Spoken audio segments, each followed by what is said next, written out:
नमस्कार, स्वागत है आपका बिहार समाचार में। बिहार वालों के लिए आज कई योजनाओं की शुरुआत हुई है। साथ ही तेजस्वी यादव ने सरकार गिराने का ऐलान कर दिया है। तेजस्वी यादव ने कहा कि जल्द ही हमारी सरकार बनने वाली है। नीतीश कैबिनेट के कई मंत्री हमारे संपर्क में हैं। साथ ही बीजेपी के भी कई मंत्री और विधायक हमारे साथ आने को तैयार हो चुके हैं। तो वहीं बिहार में लाखों पदों पर सरकारी नौकरियां निकल रही है। तो आज बिहार और देश की बड़ी खबरों पर बात करेंगे। इससे पहले आपसे एक छोटी सी अनुरोध है, कृपया वीडियो को एक प्यारा सा लाइक अवश्य कर दीजिएगा। आपका लाइक करना ही हमारी मेहनत का फल होता है। बिहार के किसानों की हो गई है बल्ले बल्ले। अब इस एक्सप्रेस वे के लिए दोगुना रेट पर होगा जमीन का अधिग्रहण। देखिए, बनारस रांची कोलकाता एक्सप्रेस वे के लिए भूमि अधिग्रहण का रास्ता साफ हो गया है। अब किसानों को पहले से 4 गुना मुआवजा मिलेगा। देखिए, भारतमाला परियोजना के तहत बन रहे इस महत्वपूर्ण एक्सप्रेस वे के लिए भूमि अधिग्रहण को लेकर पिछले 1 साल से विवाद चल रहा था। किसान कम मुआवजा मिलने का विरोध कर रहे थे। अब जिन भी किसानों की जमीन इस एक्सप्रेस वे में आएगी, उनकी जमीन का मुआवजा अब सर्किल रेट से 2 गुना मिलेगा, जो पहले से करीब 4 गुना से भी अधिक होगा। साथ ही NHAI के द्वारा इस फैसले को मंजूरी दिए जाने के बाद किसानों को भुगतान की प्रक्रिया जल्द ही शुरू कर दी जाएगी। बिहार के युवाओं के लिए है बड़ी खुशखबरी। बिहार में 1 लाख युवाओं को मिलेगी नौकरी। 16 फरवरी से बिहार के सभी जिलों में लगेगा रोजगार मेला। देखिए, श्रम संसाधन विभाग के द्वारा अगले 6 माह में राज्य के 1 लाख से भी ज्यादा युवाओं को रोजगार दिया जाएगा। इसके लिए 16 फरवरी से प्रदेश के सभी जिलों में रोजगार एवं मार्गदर्शन मेले का आयोजन किया जाएगा, जिसमें निजी क्षेत्र की कई कंपनियां शामिल होगी। इन रोजगार मेलों में MRF, L&T, Taj City Centre, Lemon Tea Premium, SIS, Zomato, Reliance Jio, Vakro और उत्कर्ष माइक्रो फाइनेंस सहित कई कंपनियां शामिल हो रही है। साथ ही सरकार ने प्रदेश के युवाओं से अपील की है कि वे रोजगार मेलों में अधिक से अधिक संख्या में भाग लें और रोजगार के अवसरों का लाभ उठाएं। अब बिहार सरकार ने कमर कस ली है। सरकारी जमीन के हर खेसरा पर रहेगी अब सरकार की नजर। अब बिहार में किसी ने सरकारी जमीन पर कब्जा कर लिया है तो उसे खाली करना होगा। सरकार ने लाखों एकड़ सरकारी जमीन के सत्यापन और खाता या खेसरा को लॉक करने की कार्यवाही भी शुरू कर दी है। देखिए, राजस्व एवं भूमि सुधार विभाग के अपर मुख्य सचिव दीपक कुमार सिंह ने बताया है कि बिहार में सरकारी जमीन का आखिरी सर्वेक्षण करीब 70 साल पहले हुआ था। उसके बाद कई लोगों ने सरकारी जमीन पर कब्जा कर लिया है या किसी ने सरकारी जमीन को दूसरे के नाम बेच भी दिया है। अब सत्यापन के बाद पता चलेगा कि सरकार के पास वास्तव में कितनी जमीन बची है, और जिसने भी सरकारी जमीन पर कब्जा करके रखा है उसे अब जमीन को खाली करना होगा। साथ ही कहा गया कि सरकारी जमीन की पहचान से न केवल राज्य में पारदर्शिता आएगी, बल्कि उद्योग और आधारभूत संरचनाओं और परियोजनाओं के लिए भी ये जमीन उपयोगी साबित होगा। लेकिन एक राहत भरी खबर ये है कि यदि सरकारी जमीन पर कोई गरीब रह रहा है और पिछले 50 सालों से वो बिना किसी वाद विवाद के उस जमीन पर रह रहा है, तो वो जमीन उसके नाम पर कर दी जाएगी। लेकिन गरीब छोड़कर यदि कोई दूसरा उस जमीन पर कब्जा किए हुए है तो उसे उस जमीन को खाली करना होगा।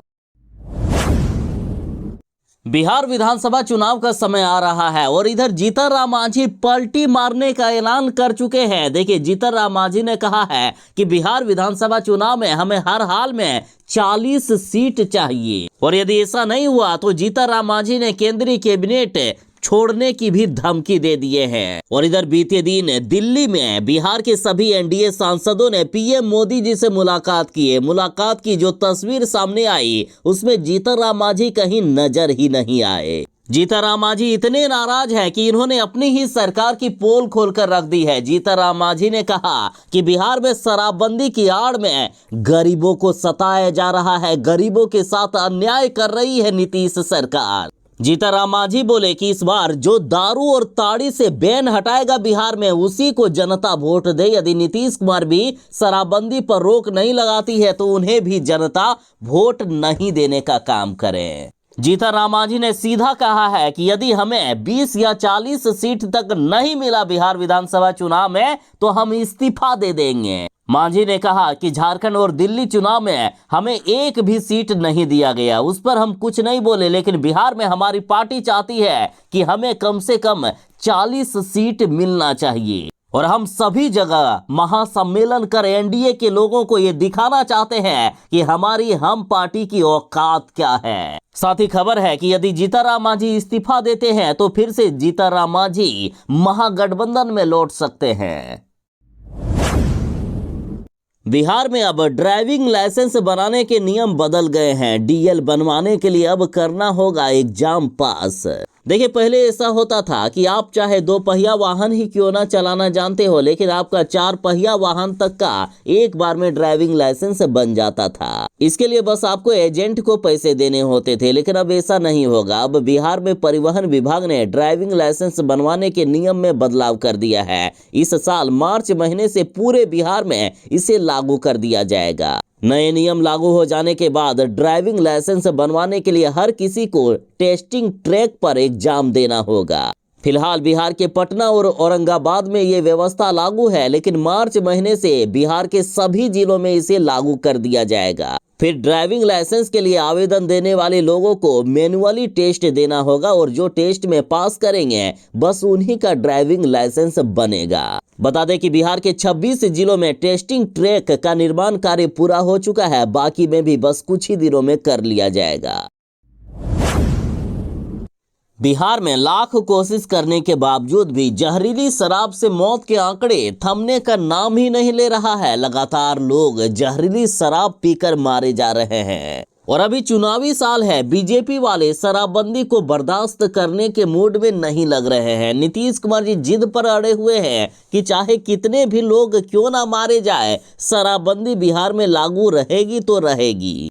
तो वहीं बीजेपी की तरफ से लगातार दबाव बनाया जा रहा है कि हम इस बार चुनावी साल में किसी तरह का कोई भी रिस्क नहीं लेना चाहते हैं। लगातार नीतीश कुमार जी पर शराबबंदी को खत्म करने का दबाव बनाया जा रहा है। और अब देखिए, बड़ी खबर आ गई है कि युवक की फिर से शराबबंदी के कारण बिहार में हो गई मौत। दरअसल खबर है सहरसा जिले से, जहां बनगांव थाना इलाके के बासुदेवा में एक 38 वर्षीय शख्स की मौत संदिग्ध हालात में हो गई। मौत को लेकर स्थानीय ग्रामीण ने सड़क जाम कर बवाल किया। मृतक के परिजन दावा कर रहे हैं कि इन्होंने जहरीली शराब पी थी और शराब पीने के कारण ही मौत हुई है। दरअसल इस व्यक्ति को मखाना के कारोबार में करीब 2.5 लाख रुपए का नुकसान हो गया। उसके बाद गांव की एक महिला से उन्होंने 100 रुपए में शराब खरीद कर पी ली और उसका पेमेंट भी ऑनलाइन मोबाइल से किया। परिजन कह रहे हैं कि जहरीली शराब पीने से ही इनकी मौत हुई है। नीतीश कैबिनेट से मंजूरी तो मिल चुकी है और अब इस पर काम भी शुरू हो गया है। काशी विश्वनाथ धाम की तरह अब होगा बाबा हरिहर नाथ का धाम। देखिए, बिहार के सोनपुर के बाबा हरिहर नाथ मंदिर का कॉरिडोर बनाया जाएगा। ये कॉरिडोर बाबा काशी विश्वनाथ धाम की तरह होगा। इसके लिए कंसल्टेंट चुनने की भी मंजूरी मिल गई है और इससे बाबा हरिहर नाथ क्षेत्र का समग्र विकास होगा। इस क्षेत्र में रोजगार के नए नए अवसर मिलेंगे। साथ ही अब लोगों को, जो यहाँ के स्थानीय निवासी हैं, उन्हें दूसरे जगह काम करने के लिए नहीं जाना होगा। शिक्षा विभाग ने अब नई गाइडलाइन जारी कर दी है। बिहार में अब 4 चरणों में होगी शिक्षकों की ट्रांसफर पोस्टिंग। देखिए, पहले चरण में उन शिक्षकों का ट्रांसफर किया जाएगा जो असाध्य रोग, गंभीर स्वास्थ्य समस्या, दिव्यांगता, मानसिक दिव्यांगता और विधवा एवं परित्याग की श्रेणी में आते हैं। जबकि दूसरे चरण में पति पत्नी के पदस्थापन के आधार पर शिक्षकों का ट्रांसफर किया जाएगा। वहीं तीसरे चरण में वैसी महिला शिक्षकों का ट्रांसफर किया जाएगा जिन्होंने ऐच्छिक स्थान से पदस्थापन की दूरी को कारण बताते हुए ट्रांसफर के लिए आवेदन किया है। जबकि चौथे चरण में वैसे पुरुष शिक्षकों का ट्रांसफर किया जाएगा जिन्होंने ऐच्छिक स्थान से पदस्थापन की दूरी को कारण बताते हुए ट्रांसफर के लिए आवेदन किया है। बता दें कि 1 दिसंबर 2024 से लेकर 15 दिसंबर 2024 तक कुल 1,90,000 शिक्षकों ने विशेष समस्या के तहत ट्रांसफर के लिए ऑनलाइन आवेदन किया था। साथ ही शिक्षा विभाग ने कहा है कि ऐसे शिक्षक जिनके खिलाफ विभागीय कार्यवाही भी चल रही है, ऐसे शिक्षकों के लिए भी शिक्षा विभाग की तरफ से गाइडलाइन जारी कर दिए गए हैं। इन शिक्षकों का भी ट्रांसफर जल्द ही करवा दिया जाएगा। बिहार वाले जो नौकरी की तलाश कर रहे हैं उनके लिए है बड़ी खबर। 8 फरवरी को बिहार में लगने वाला है रोजगार मेला।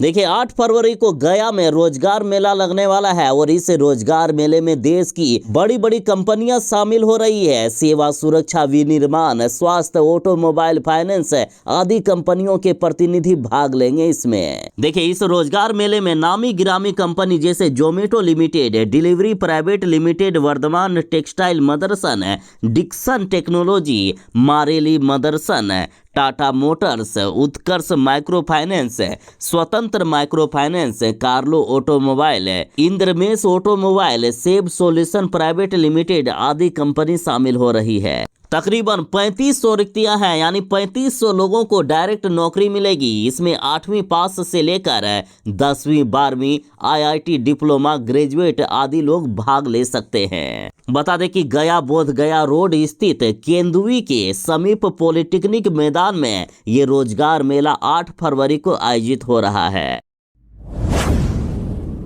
इस शराबबंदी वाले बिहार में धड़ल्ले से शराब बिक रहा है। हर दिन शराब की होम डिलीवरी हो रही है। हालात इतनी खराब है कि परेशान होकर खुद जीतनराम मांझी जो एनडीए के ही घटक दल है, ये यहाँ तक कहते हैं कि बिहार में कोई शराबबंदी है ही नहीं। यहाँ के मंत्री, विधायक, अफसर, ठेकेदार, जज, पुलिस, नेता, मंत्री आदि प्रतिदिन रात को शराब पीते हैं। और इसी बीच एक और फिर से कांड हो गया है। जमुई के बाद अब मुजफ्फरपुर में दिखा है एक दारूबाज हेडमास्टर।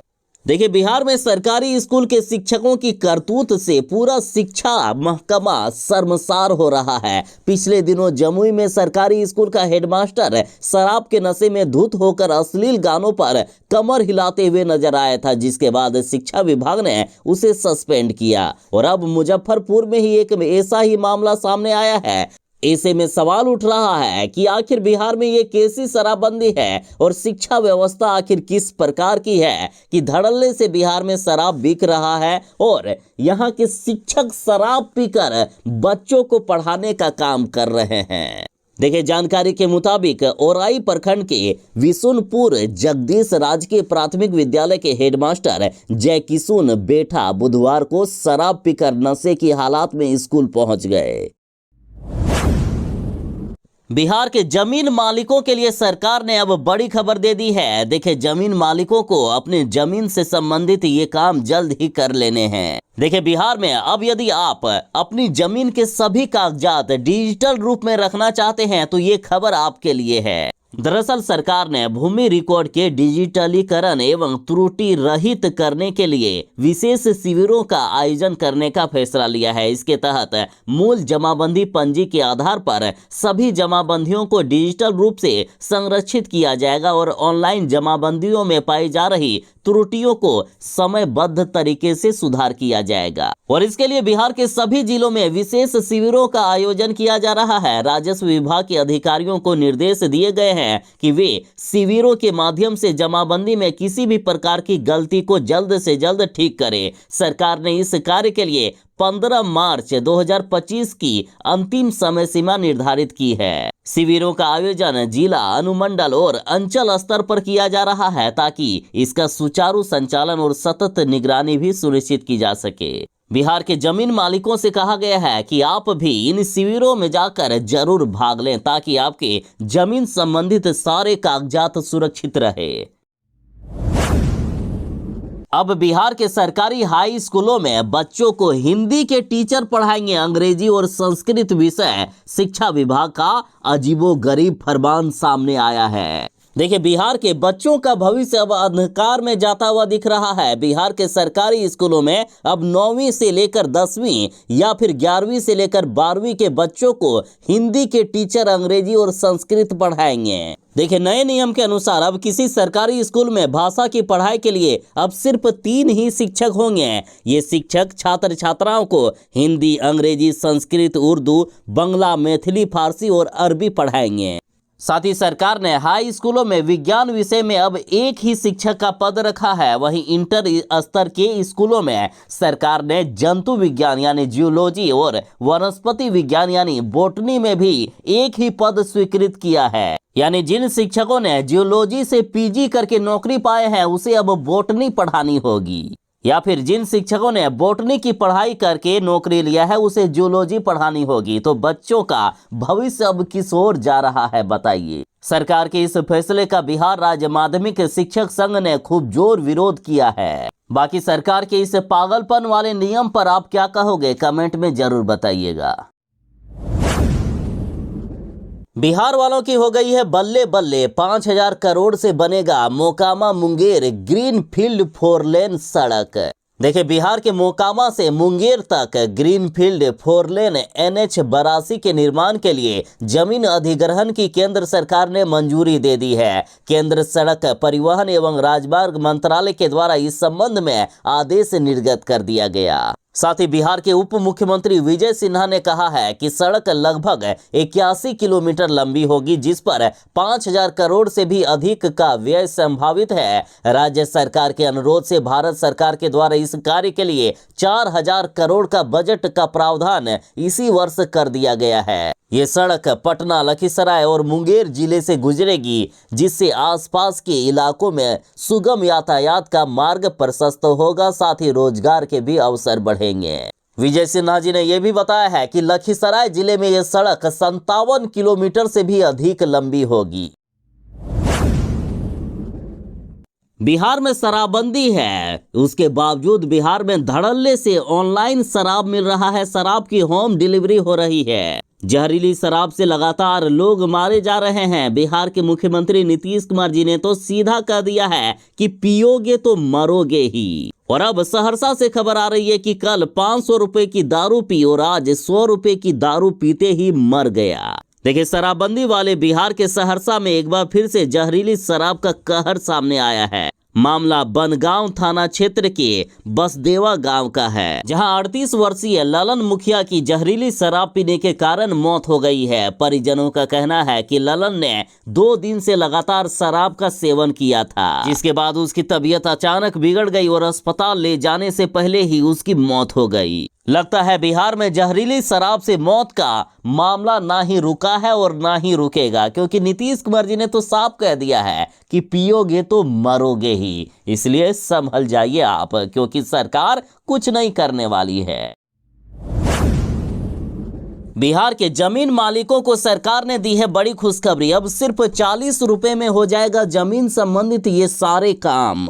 देखिए, अब वसुधा केंद्रों पर भी दस्तावेजों की अभी प्रमाणित प्रति प्राप्त की जा सकती है। इसके लिए निर्धारित शुल्क का भुगतान करना होगा। साथ ही राजस्व न्यायालय में वाद विवाद भी दायर किया जा सकता है। इस संबंध में एक पत्र राजस्व एवं भूमि सुधार विभाग के सचिव जी ने जारी कर दिए हैं। अब राजस्व न्यायालय में वाद विवाद दायर करने के लिए 40 रुपया प्रति आवेदन शुल्क भुगतान करना होगा। साथ ही भू अभिलेख पोर्टल से अभी प्रमाणित प्रति प्राप्त करने के लिए प्रति पृष्ठ 20 रुपए देना होगा। इसमें GST एवं कर अलग से देय होगा। राजस्व एवं भूमि सुधार विभाग के सचिव जय सिंह जी ने कहा है कि सभी वसुधा केंद्रों पर रैयतों को ये नई सुविधा उपलब्ध होगी। यानी जिस काम के लिए आपको हजारों रुपए खर्च करने पड़ते थे वो सिर्फ 40 रुपए में हो जाएगा। अब जमीन संबंधित दस्तावेजों की अभी प्रमाणित प्रति सिर्फ 40 रुपए में आप प्राप्त कर सकेंगे।